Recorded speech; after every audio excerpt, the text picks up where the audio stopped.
Ahoy hoy, I'm B-Side Berto, and welcome to another episode of Fox Pines on Settlement Survival, a strategy city builder game by Gleamer Studio. This series of Fox Pines is a series of screenshots of my gameplay. Last episode, we finally put down dates. We got salt working and put down the salt works, and began trading with Carlos, hoping to get cactus soon. We added a bridge south of the city. Also put down a decent-sized pasture below the business district. Sending a trade caravan to Carlos, planks and feathers for a scarecrow. And an event occurs for explosive research. With the choices of explosives to use, I went with a higher amount, and it has increased my mining efficiency temporarily. I still continue to add more homes to the second city center in large groupings. The demand for houses is still high. This episode's first technology point is going to the kiln. And the trade caravan returns, and I put Fox Pines' first scarecrow with the farm with chilies. And I immediately make another caravan with a similar for another scarecrow. The new pasture is complete, and I stock it with alpaca. Decided to put down another coffee orchard. This one is smaller, but will increase the production right now, since coffee and planks are my primary trading source. An administrator's time has expired, and I don't plan on paying to keep anyone. So a new administrator, I choose a person that offers a boost to the farm efficiency. A merchant ship docks, and I will swap out some clay and dry dung for iron tools. My iron has been very low, and my iron tool production has been suffering because of it.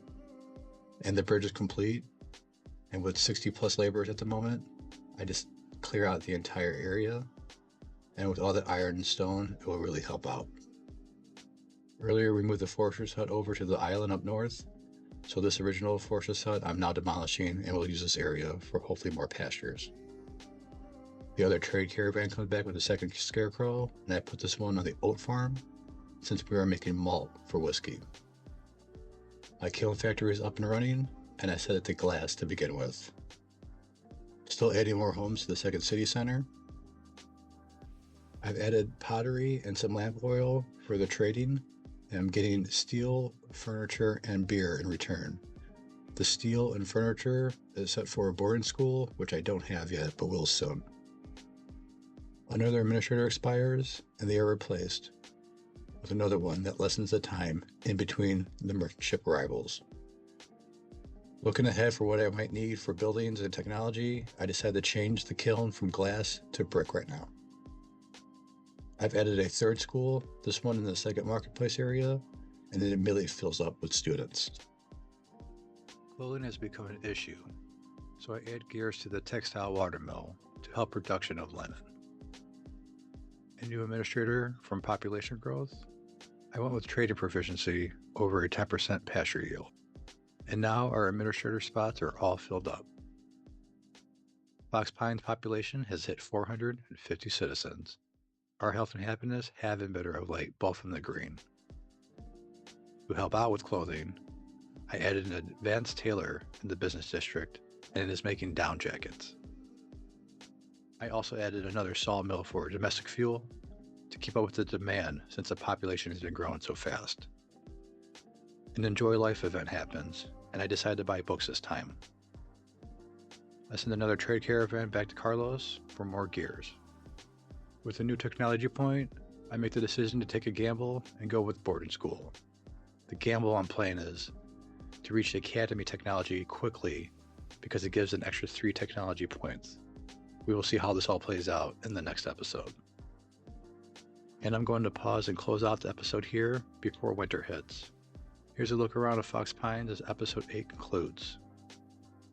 Up north, since we moved the forester's hut over and this original one is gone, I added another pasture for buffalo. Once it was built, I transferred 4 over to start it off. I still need to move these knitting workshops in the city center. This space will hopefully be used for more homes. East, on the other side of the farms, my second city center has pretty much become all homes, and we did add another school. The new farms from last episode are working well, and I have not had any food or water issues lately.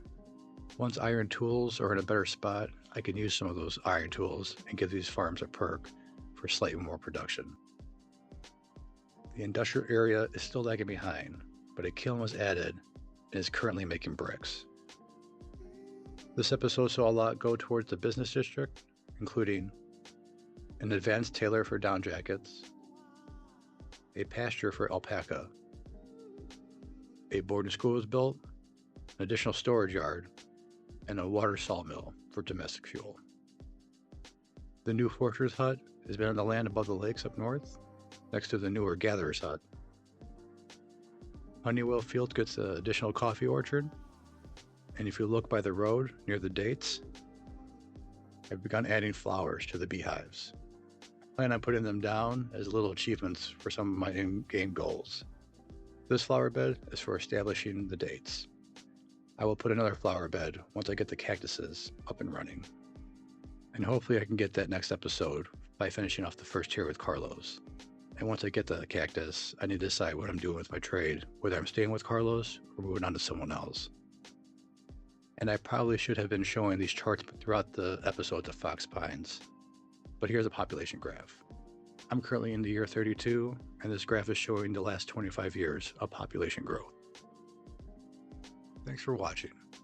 Stay tuned for the next episode of Fox Pines, where we hopefully get cactus and begin to upgrade the industrial area. Take care, and have a good one.